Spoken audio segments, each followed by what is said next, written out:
Welcome. You should see at least one penguin and a chinchilla, and then we'll get started from there.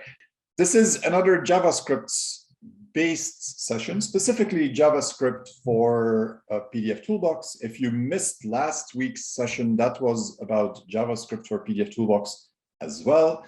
But last week we talked about imposition. This week we are going to talk about using JavaScript to create checks and conditions and so on. Fun, fun, fun. Let's get started here. I have pdfToolbox desktop here, and the goal of today is to talk about JavaScript controlled checks.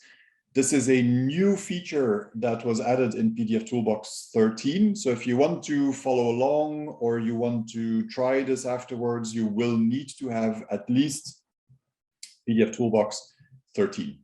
That is a necessity. The goal of today is the same as what I did last week. So I don't want to start from a presentation and show you a bunch of slides. What I would like to do is show you how you can build one of these things from scratch. So by definition, almost, it is going to be a little bit limited in what we can do. But we will see if we can get to something that actually works. And in order to do so, what I'm going to do is I'm going to start by going to Safari. And in Safari, I already went to, my Zoom interface is in the way a little bit, but I already went to help.callassoftware.com. If you're on the Callas website, then you can also go to support, and there should be a link called online documentation, and that will get you to the same place here. And you have the manuals here that exist for pdfToolbox. The general pdfToolbox manual is here, called Callas pdfToolbox. Very surprising. But then there is always an extra one, and that is the manual for the new functionality that was added in the latest big update. So in this case, pdfToolbox 13. Once we get to the next version, what you will see is that the descriptions here, the documentation will be merged in the normal Callas pdfToolbox manual. But so if you are interested in anything about pdfToolbox 13, you need to have that pdfToolbox 13 manual, and there you see a description of all of the new functionality in that release. What we're interested in today is this arbitrary JavaScript controlled checks. And so when I click that, you will see a nice article explaining all of the stuff that we want to do today, and this explains all of the concepts, but also how to use these tools and how to find some of the documentation items that are interesting. So this is something that is worth looking into. I have already done that, so I hope I already know what is on here. And so we'll take it here to pdfToolbox, and then I'll refer back to the documentation if we need it. Now, what does this JavaScript controlled check thing do? And where is it? Well, where it is not too difficult. So when I create a new check, I get this new check window, and let me make it a little bit smaller, although I'm probably going to think that it needs to be bigger in a second. The new functionality is implemented as a condition, and that's a little bit strange. Once we get started with it, you'll understand why I think it's a little bit strange, but it is implemented as a condition, and the easiest way to find it is just search for JavaScript. And there are some generic conditions for JavaScript because you can put JavaScripts in a PDF file. But there is here one called arbitrary JavaScript control checks.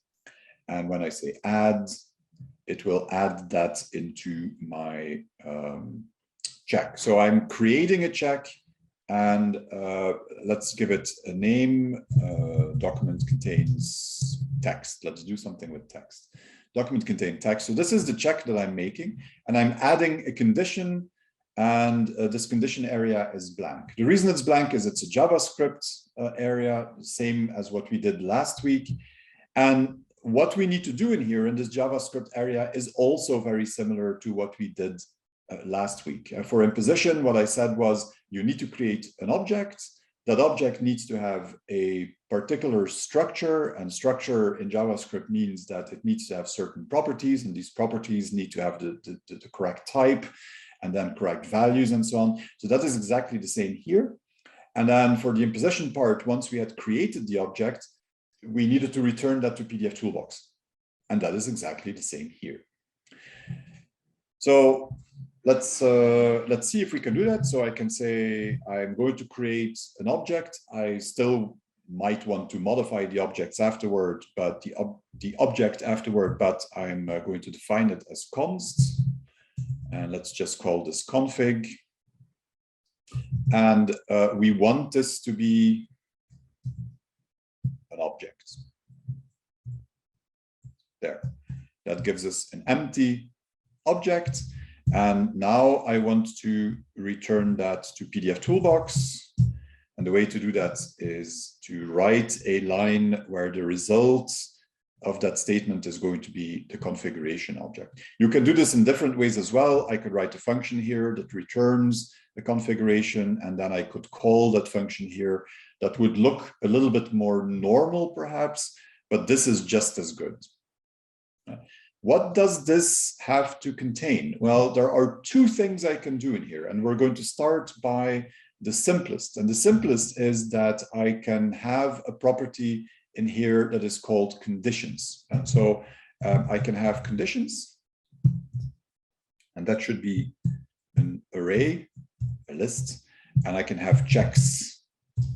That should also be an array if it is present. I'm not going to do that here because I'm going to copy some stuff in a second. Why is it not happy?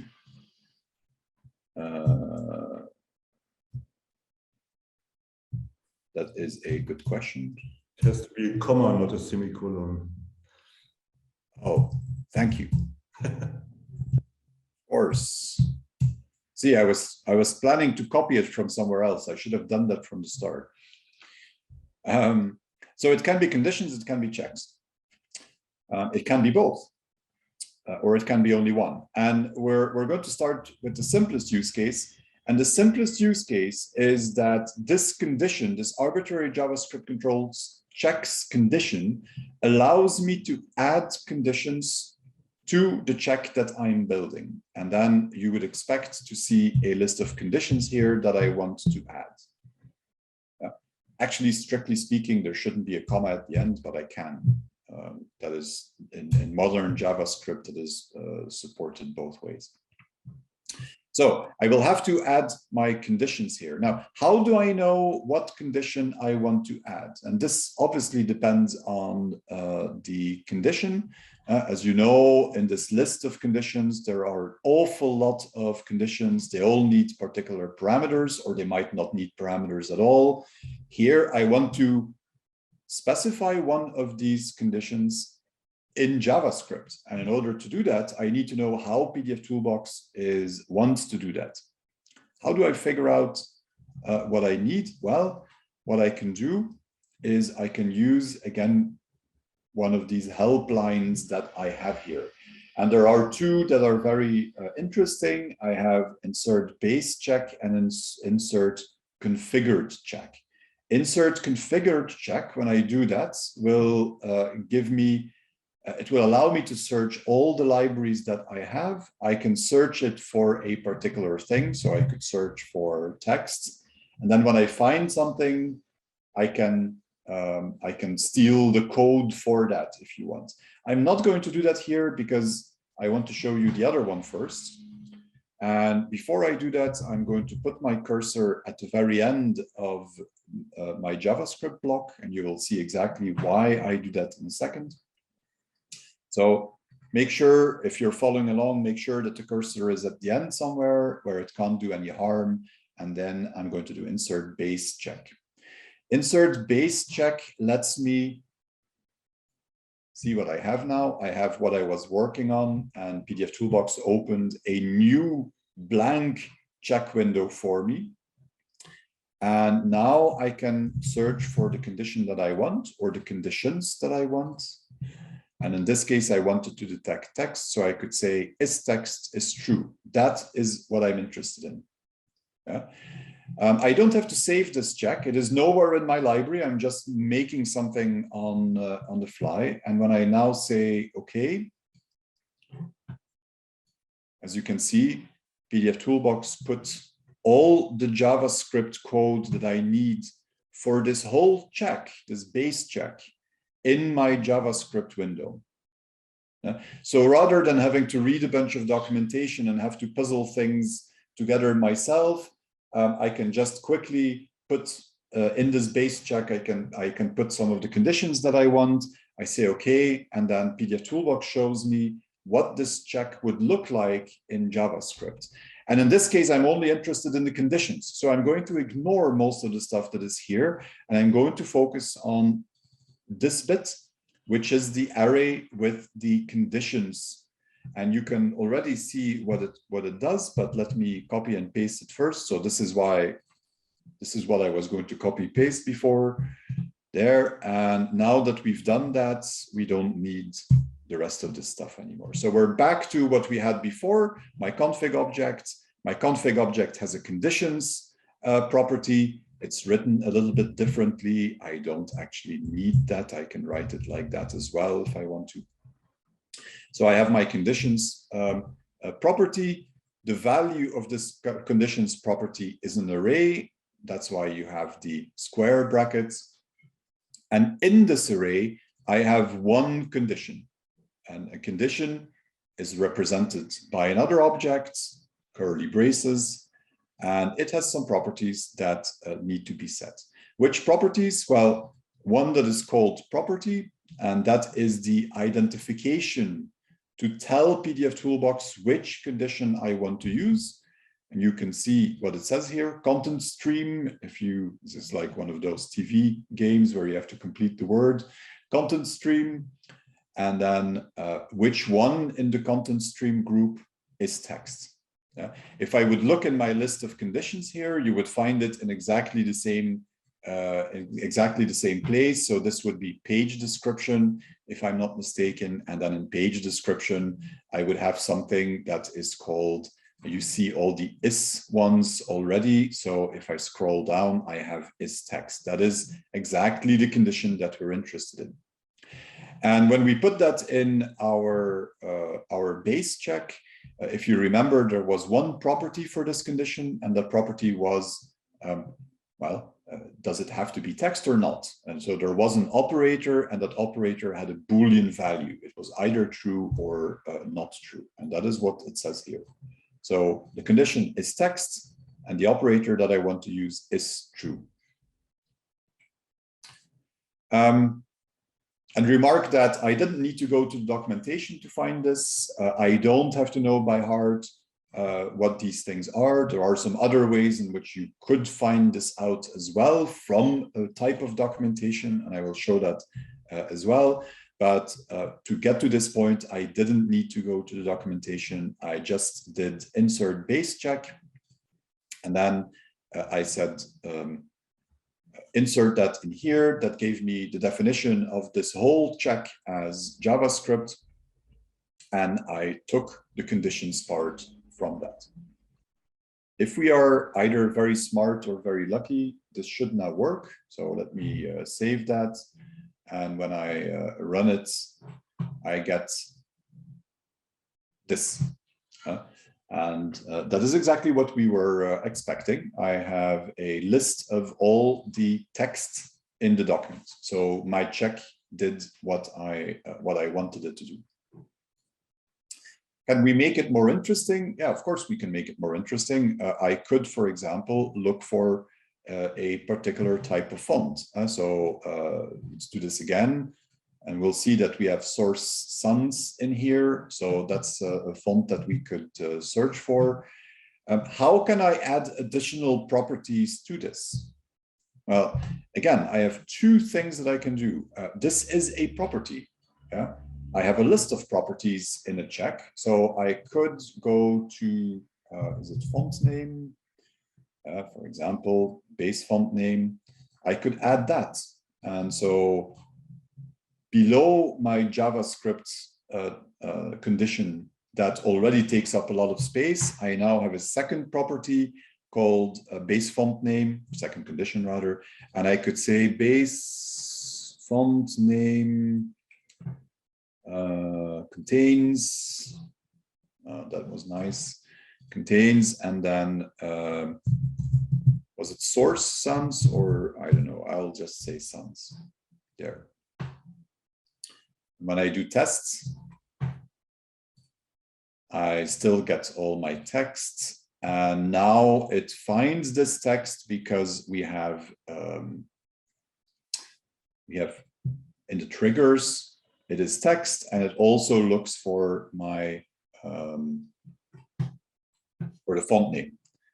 If I want to be sure that this works, I could use something that isn't included in all of the fonts.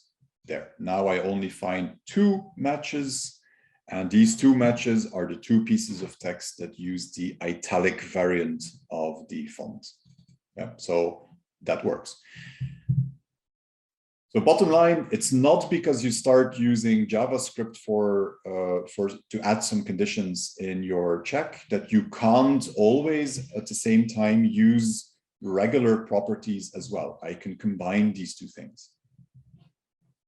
What if I don't want to combine it? I don't want to do this here with a condition like this.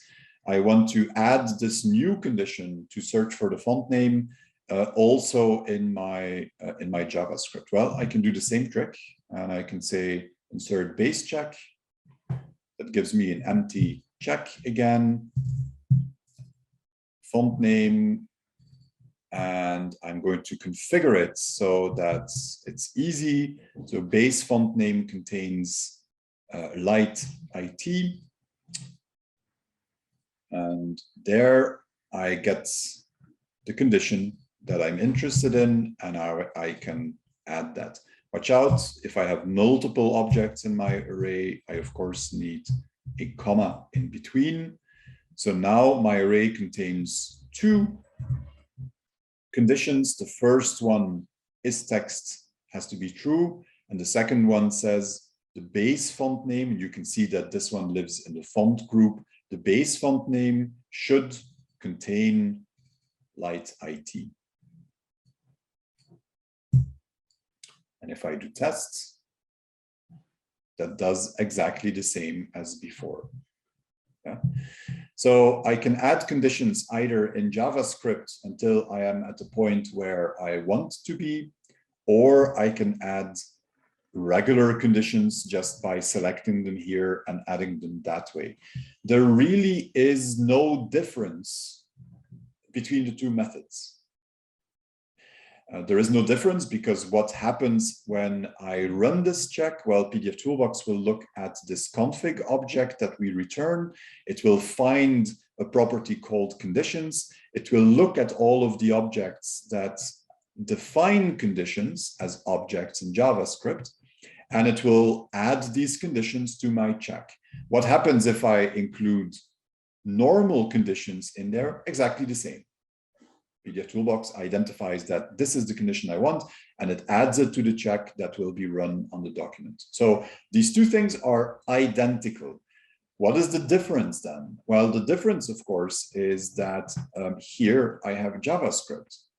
And what I repeated a number of times last week during the imposition session is that what is cool is that I am now part of the JavaScript environment in pdfToolbox, and I can use that as well to make my life easier. So I could say, hold on, the font name should perhaps be a variable.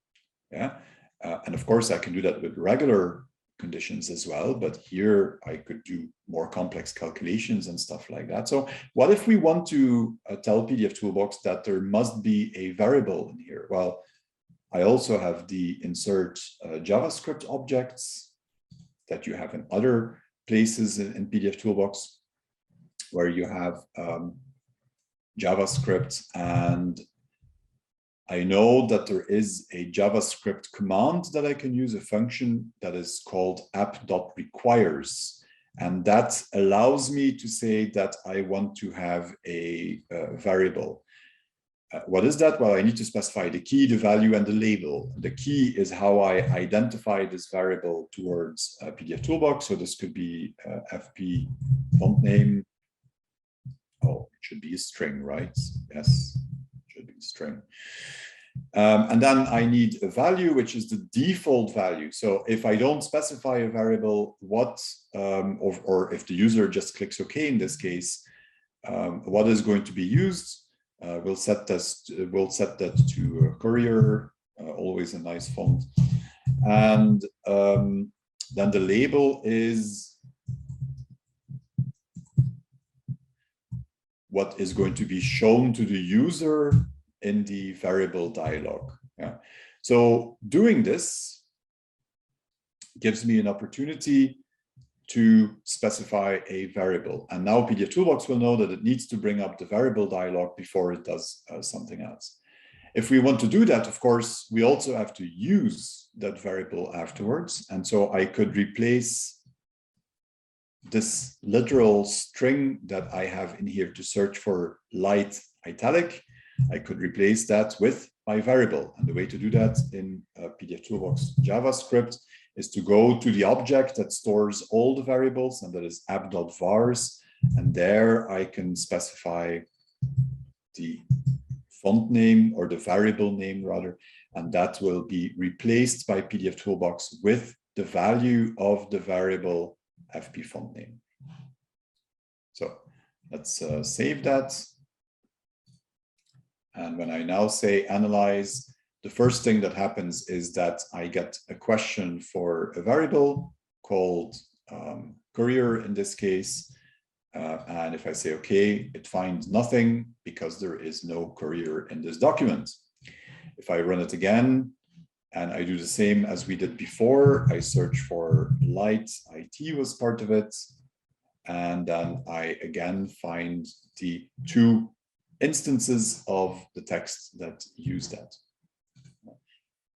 And this is where really the power comes from of this concept. The fact that not only can I build these conditions by specifying them as JavaScript objects, but of course I can link all of the other things that I know about the document that I'm processing, for example, in here. So I could look at the document file name, I could extract a job ID from it, I could use the possibility to do a get call that I have in JavaScript to get information about this job from a database, and then I can build exactly the conditions that I want based on the information that I retrieved from the document name or from the database. Does that make sense, or any questions about that? This is the first part where we look at adding conditions.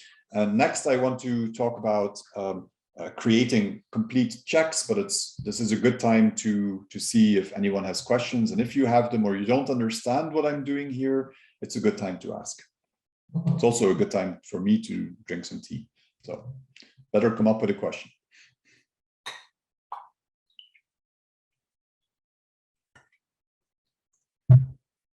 No questions. I already lost everyone. That is good.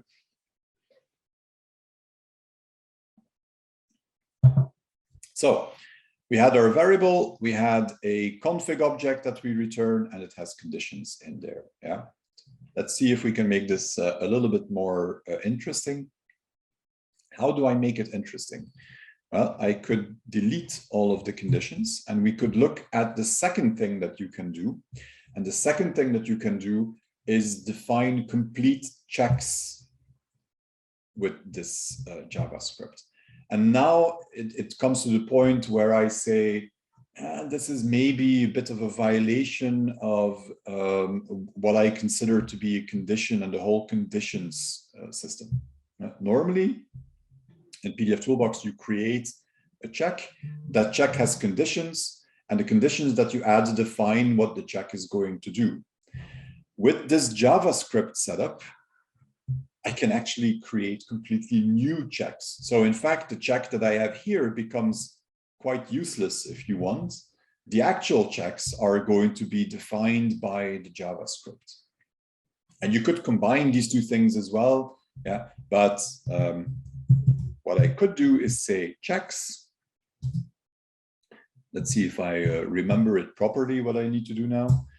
And instead of adding conditions to the check that I'm building, and that means also using all of the properties of this check that I have on the left-hand side about what needs to be verified and so on. Instead of doing that, I can build a complete new check or multiple ones.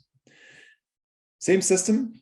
Let me place myself somewhere else. And actually, this is going to give me a full check. So I can actually put my cursor in this array. This is the place where we want it anyway. And now let me show you how to use configure check, because we haven't done that yet.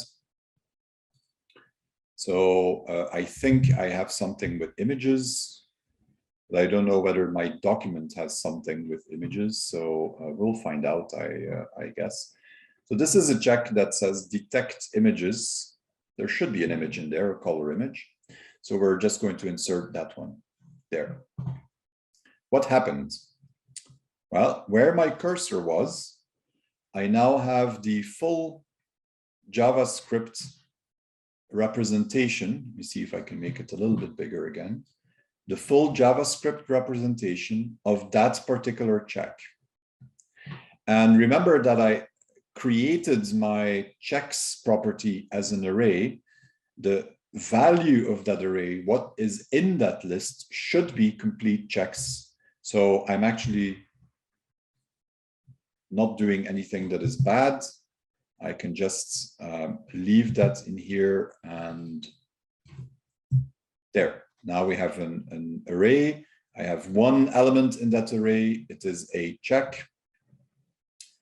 And now I have a lot more JavaScript. Why? Well, a check contains conditions, and you see that here. This is what we used the last time. We only had the conditions part, but now I also have JavaScript properties for everything around that, for everything that you have in a check. What do I have in a check? Well, I have the name of the check. I have a description. I have whether it's an or an and.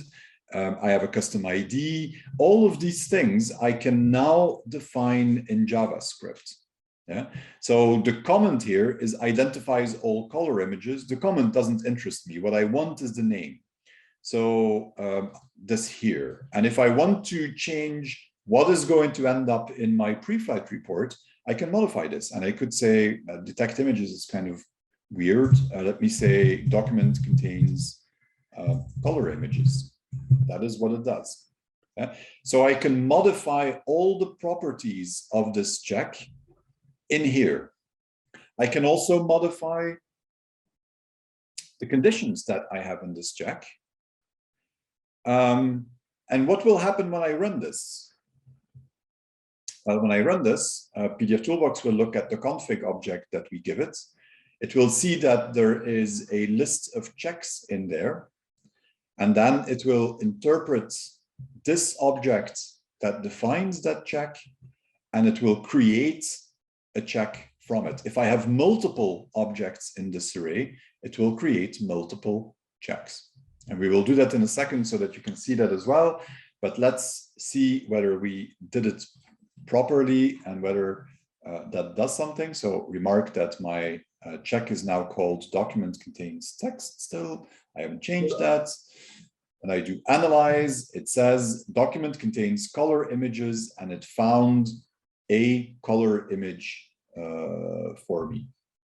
Yeah? And that is the chinchilla that is on the first page. So even though I don't have any conditions in here other than the JavaScript, there is another check that is really executed. In this case, the check that I have and all the properties, the comment, the name, and whatever, are merely placeholders that allow pdfToolbox to run or to build these checks that I have in the array. If I want to add more checks, I add a comma, and I can use exactly the same technique, insert configured check. And do we have something that is interesting in here that we could add as well? Detect last page, why not? Okay. There. This looks very complex, but it is really not. The only thing that happened again is that pdfToolbox inserted the object representing this thing, and it puts all the information in there. And so this is the check that I just inserted, detect last page. And we'll make this much better and say document has a last page. I think that's always true, but it's a good description of what we're checking for. And so now I have a checks array. The indentation is not exactly correct anymore, but now I have a checks array that has two objects in it, and each of these represents an individual check. And what happens when I run that? You can see that I run one check, and what I get in my result list is actually two checks. Reassuringly, my document has a last page, and it also contains color images. What the checks are in this case are not very important because this is just an example, but what you can see is that this allows me to create to run multiple checks, and all of them are simply defined in that one piece of JavaScript that I have. Why is this interesting? Why can I not do this in a with regular checks? Well, if I do what I just did and I just have these check definitions in here, it is perhaps not necessarily all that interesting. When it becomes interesting is when I want to build these objects on the fly. Yeah. So imagine that I'm looking for whether the document contains certain fonts and which fonts I want to check for coming from the outside. Those that I get that as variables. I can actually have a loop that adds a certain check into the into this checks array and puts as many of them in there as the number of fonts I get from the outside. So you can start to build these things dynamically, either based on properties of the document, based on variables that come in from outside, and so on. And I can really modify all of the different properties of this check dynamically on the fly. And that in certain cases can be much more simple or much more flexible than building checks with in the standard way and being well confined to building them ahead of time. Here I can build them when they are necessary, or I can build them flexibly the way I want them. Yeah, so this is more or less what there is to it. I have so from actually from a conceptual JavaScript point of view, it is maybe even a little bit easier than the imposition setup, because all you have to remember is that there is a config object that you need to create. And in that config object, conditions, I can have a conditions array and or a checks array. If I put something in the conditions array, then it is going to create additional conditions in this check that I defined here. If I put something in the checks array, it is going to create completely new checks that will be run whenever I run the document contains text check. Important is that this will behave in the same fashion regardless of where I use it. So I created a check here. That check dynamically creates two new checks. If I put this in a profile or in a process plan, exactly the same thing happens. Yeah?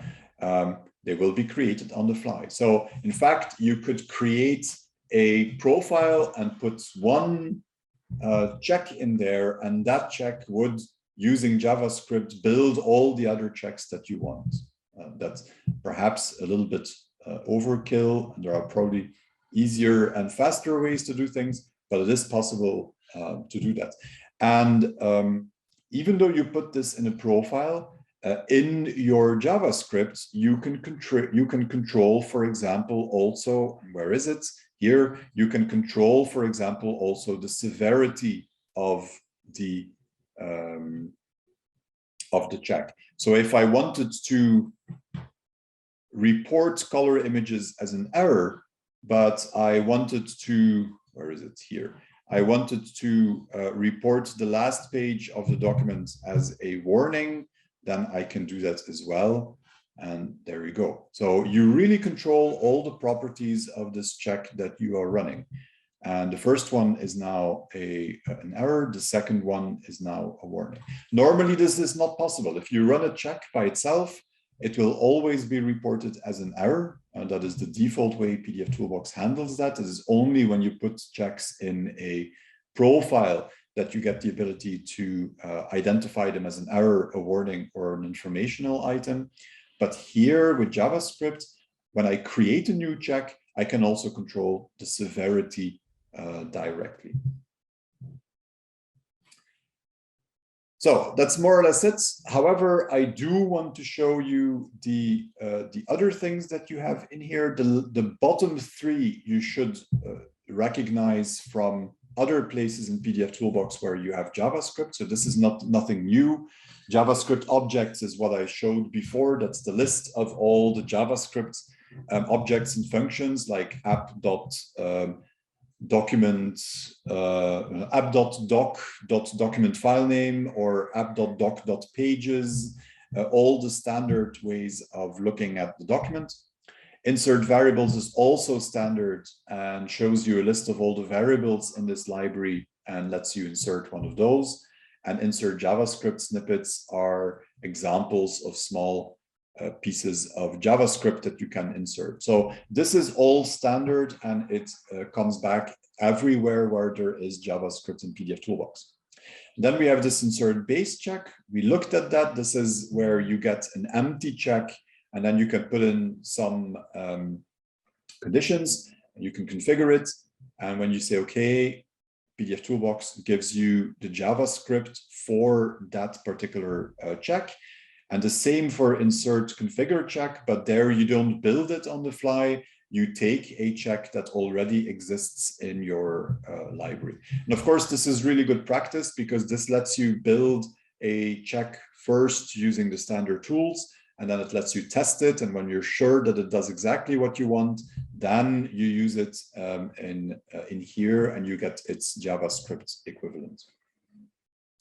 There are two other items in here that I haven't mentioned yet. The first one opens the help article that explains all of these concepts and so on.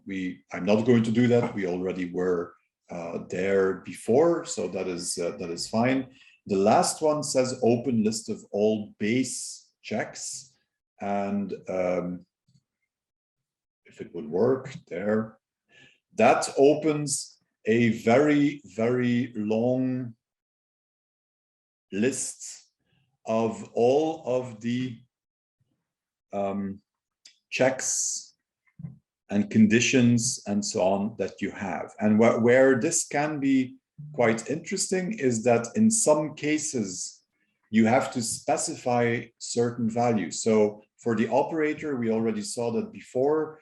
If I want to have is true, then I needed to say is true. This is the exact string that pdfToolbox understands. If for the opposite, the string would be is not true. Yeah. And so if you're wondering what you should use in order for pdfToolbox to let you understand what you're interested in, then this is a way of finding that. Я тоже не знаю.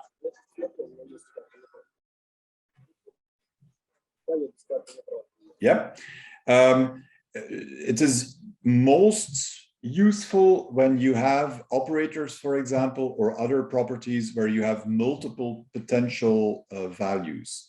So I have a list, and then I can say contains or does not contain, or so here you see all of the different possibilities that you have. And this would be an alternative from configuring the check and then inserting it using the base check or the pre-configured check that we saw before. Good.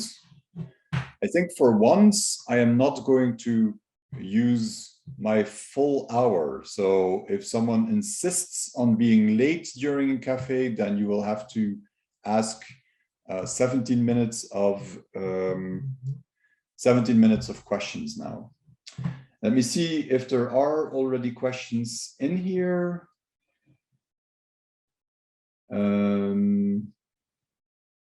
Jochen, I can see you asked a question. I'm not sure that I understand what you mean. I think just try to select false, for example. Which one? False. A string that occurs more than once. So if you select the literal true or false, for example. Yeah, the comment was also like that. Then the editor will highlight all the other strings. Yes. The other identical strings with an outline. And the question is whether it's possible to change the color. No, it is not. No, it is not. You can, however, but I will, if the restriction still exists, I will also highlight the restriction because it was one of my feature requests. So you can change the color scheme, and that might make it easier to identify these things. It also makes it easier to get a headache in some cases, like that one. Oh, that one it didn't like Ulrich.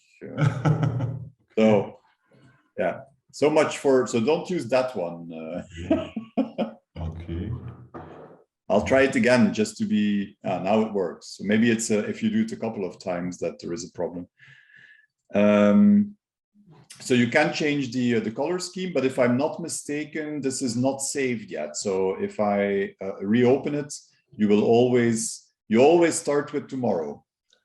Yeah, it's on the list. Yeah, I know. But it's, tomorrow is a better day, so it's good to start with tomorrow. But there's another feature that you might not know of. You can do auto formatting by pressing Command B for beautify. Beautify, yes. I heard that. So let me try Command B. There we go. Much better. Much better. So now you at least have these objects in a more or less proper form. You could of course copy it to Visual Studio Code and do it exactly the way you want there, but this is easier. Cool. Maybe that should be in a menu somewhere here as well. That maybe might make sense as well. Too many menus. Any other questions? I don't think so. I'll end with this. I think this is a really cool feature. I think we also, all of us realize that this is something that is probably not going to be used by the majority of people. So you should not feel bad if you don't find a reason to use this. I think the main reason that this feature was included is to make it possible to use it in some advanced cases, but it is entirely normal that in most cases you can just build regular checks and use variables in there and so on. There are some cases, and they for example, have to do with repetitions, and you don't know ahead of time how many repetitions there are going to be. There are some cases where this actually helps. Yeah, and you can do things that otherwise you would not be able to do. Last point is that, so now we have a way of specifying a check in JavaScript. There is another bit of JavaScript supported technology in pdfToolbox, and that is well, there is a lot of JavaScript based technology. But if I go to create fixup there as well, so search for JavaScript, there is something called arbitrary JavaScript controlled fixups. This is very similar to what we just talked about. It is older technology, so it's not from pdfToolbox 13, it is from 12, I believe. Up to this point, you had a JavaScript representation for a fixup that you could use, but if that fixup used a check, there was no way to specify that check also as JavaScript. And so it was not fully dynamic in that sense. Which fixups use a check? Well, all the ones that have an apply to filter. Apply to filters use a preflight check to do the filtering. And so if you have a fixup like that, you could write a whole fixup in JavaScript, but you couldn't write the apply to check as JavaScript. And of course, now there is a representation and you can do that. There is also documentation for that. So if I go back to the documentation and we go back to the table of contents, then you will see the arbitrary JavaScript controlled check. This is what we just talked about. But now there is also using JavaScript in an apply to filter, and that article will explain exactly what I just said, how you can, in a fixup defined by JavaScript, also use an apply to that is defined by JavaScript. So that is kind of an extension of the fact that this new technology for checks was added into pdfToolbox 13. Cool. No questions. Everyone is scared of JavaScript. I will remember that. Then all I have to do is thank you for joining another JavaScript Café, for Pees Café, JavaScript Café, it's all the same thing. Next week, there is obviously another for Pees Café, and if I remember correctly, because I'm getting a bit older, if I remember correctly, we have a guest speaker for that one, and guest speaker will be Stefan Jegi, who is going to talk about the Ghent Workgroup and the certification program that the Ghent Workgroup started not so long ago. So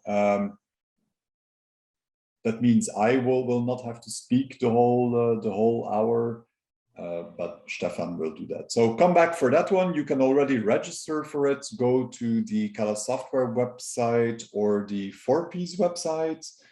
And in the events section, you will find a way to register for that. This one, as I said, was recorded, is going to be on YouTube, and you will find it there.